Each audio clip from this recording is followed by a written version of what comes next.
जो लोग कहते हैं कि बीजेपी को हराया नहीं जा सकता, बीजेपी को हराया जा सकता है, एकता से हराया जा सकता है, अच्छी प्लानिंग और स्ट्रेटेजी से हराया जा सकता है और मेहनत से हराया जा सकता है। ये इस चुनाव के नतीजों ने साबित कर दिया।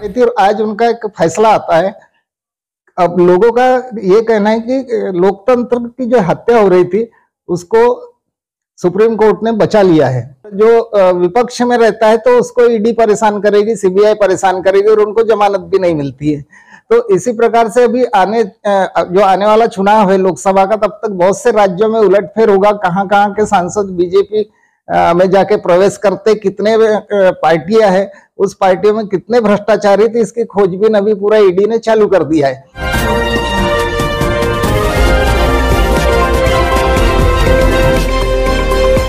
दोस्तों नमस्कार, मैं दीपक कुथेकर ग्रामीण क्षमता न्यूज में आपका स्वागत करता हूं।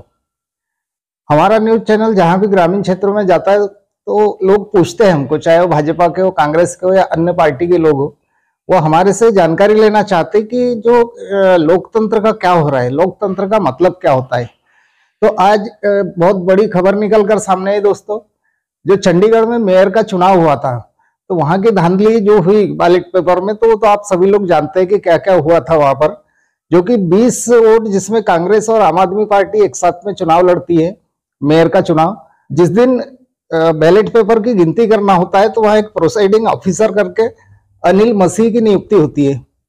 अनिल मसीह बीजेपी के मेयर को चुनाव में विजयी घोषित कर देते हैं।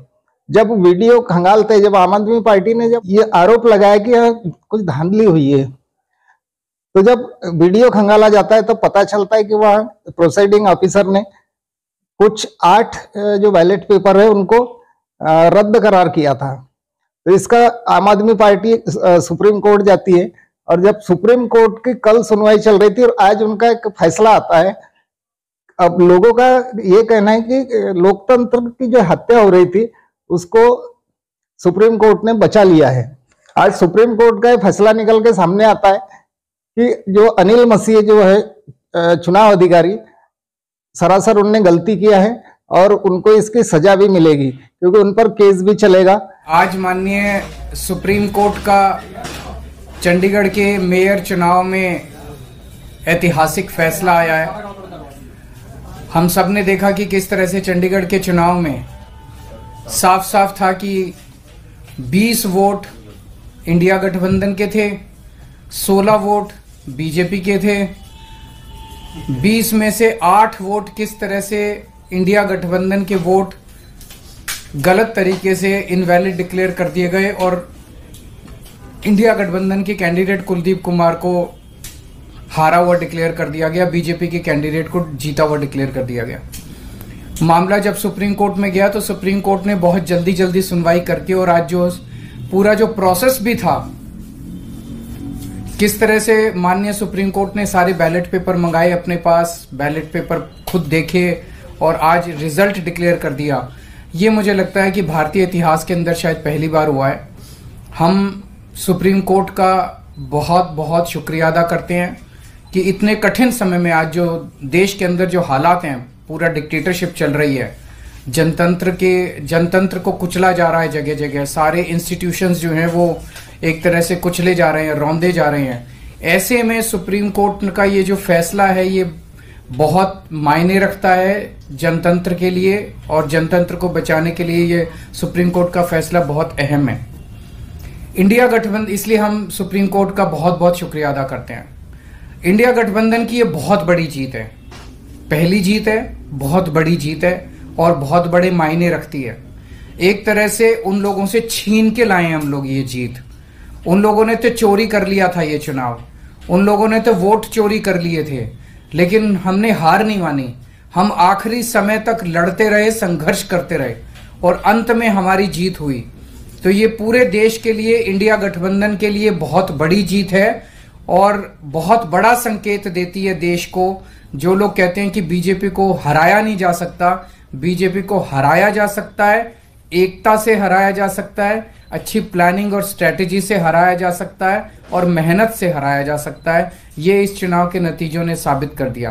फिर इसी के साथ में खबर निकलती है, कल दिन भर ऐसे न्यूज पे खबर चली कि आम आदमी पार्टी के 3 पार्षद और कांग्रेस पार्टी पार्षद को खरीद लिया गया करके ऐसी पूरी सामान्य जनता में चर्चा चल रही थी। और ये भी जो खरीदी की जो बात सामने आती है कि ये लोग आम आदमी पार्टी के पार्षद आम आदमी पार्टी छोड़कर बीजेपी में प्रवेश कर लेते हैं। कांग्रेस के भी लोग जो 2 पार्षद है वो भी भाजपा में चले जाते हैं। तो ऐसे भी 5 लोग उनके पास तुरंत ये जो केस चल रहा होता है, सुप्रीम कोर्ट का फैसला आना होता है और उसके पहले ये लोग सीधा भाजपा में प्रवेश कर लेते हैं, जो कि चुनाव के पहले ही कर सकते थे वो लोग। जब ये सब जानकारी पूरी जुटाने के बाद में सीधा सुप्रीम कोर्ट ने दोषी करार दिया। सोचने की बात है कि जो जनता हमको पूछती है कि इस तरीके से चुनाव कैसे होता है, जो कि जनता के पास जाकर के अपने काम, अपने विकास के काम और हमने जो 5 साल में वर्क किया है ये सब जनता को समझाकर वोट लेना होता है। लेकिन यहाँ तो ऐसा चल रहा है कि भाजपा की जो नीतियां है, भाजपा क्या कर रही है, सीधा डायरेक्ट किसी पार्टी का जो विधायक हो, सांसद हो, जो चुनाव जीत जाता है और उसके बाद उसे सीधा अपने भारतीय जनता पार्टी में शामिल कर लिया जाता है। तो इससे जनता के जो वोट का जो मूल्य है, जो वोट का महत्व है, वो क्या रह जाता है कि जो कांग्रेस को जिता देता है भाजपा में चला जाता है, राष्ट्रवादी कांग्रेस को जिताता है भाजपा में चला जाता है, शिवसेना के समर्थक शिवसेना के उम्मीदवार को जिताते हैं वो भी भाजपा में चला जाता है। जनता की वोट का मतलब ही क्या रह जाता है। आज के इस सुप्रीम कोर्ट के फैसले से एक बात तो साफ हो गई है, यदि बैलेट पेपर में धांधली होती है तो वो समझ में आता है, दिखता है। लेकिन अब ईवीएम मशीन पर भी जो सवाल उठाए जा रहे हैं तो उसमें भी ईवीएम मशीन में जो धांधली हो रही है वो जनता को नहीं दिखती। ईवीएम मशीन को कोई साबित भी नहीं कर सकता कि इस मशीन में कुछ धांधली हुई है। अभी जो सुप्रीम कोर्ट के वकील जो है अभी इसका भरपूर विरोध कर रहे हैं कि ईवीएम मशीन नहीं होना चाहिए, बैलेट पेपर से चुनाव होना चाहिए, जो कि पहले भी होते थे और अन्य देश में बैलेट पेपर से ही चुनाव होता है, ईवीएम मशीन को हटा दिया गया है। अभी कुछ दिन बाद अप्रैल महीने में अभी लोकसभा के चुनाव आ रहे हैं। चुनाव आने के पूर्व लोगों को जनता के पास जाकर के उन्हें कार्य समझाना होता है। तो अभी भाजपा के काम ये चल रहे हैं कि किस राज्य से किस विधायक को, किस सांसद को तोड़ा जाए, किस मुख्यमंत्री को जेल भेजा जाए। अभी जो ईडी का जो प्रोसेस चल रहा है तो पूरे ग्रामीण तक की जनता समझ रही कि ये जो ईडी पहुंच रही है तो क्या पूरे भ्रष्टाचारी विपक्ष में ही है, जो कि विपक्ष के लोगों के घर अपना ईडी पहुंच रही है और भाजपा में इतने लोग हैं तो उनके घर ईडी क्यों नहीं जा रही। तो ये सब जो जनता हमारे से सवाल करती है तो हमारा उनका जवाब देना मुश्किल हो जाता है कि भाजपा में तो जो अन्य पार्टी के जो भ्रष्टाचारी थे वो तो भाजपा में चले गए, अब ना उनके घर ईडी पहुंच रही, ना उनका कोई केस चल रहा है, वो तो साफ सुथरे बरी हो जाते हैं। तो अब समझ में नहीं आ रहा है कि जनता को जवाब क्या दे आदमी, कि अब ईडी किधर जाना चाहिए। जो जिसकी सरकार चल रही तो वहां जाने के बाद भ्रष्टाचारी पाक साफ हो जाता है और जो विपक्ष में रहता है तो उसको ईडी परेशान करेगी, सीबीआई परेशान करेगी और उनको जमानत भी नहीं मिलती है। तो इसी प्रकार से अभी आने वाला चुनाव है लोकसभा का, तब तक बहुत से राज्यों में उलटफेर होगा, कहाँ कहाँ के सांसद बीजेपी में जाके प्रवेश करते, कितने पार्टियां हैं, उस पार्टियों में कितने भ्रष्टाचारी थे, इसकी खोजबीन अभी पूरा ईडी ने चालू कर दिया है।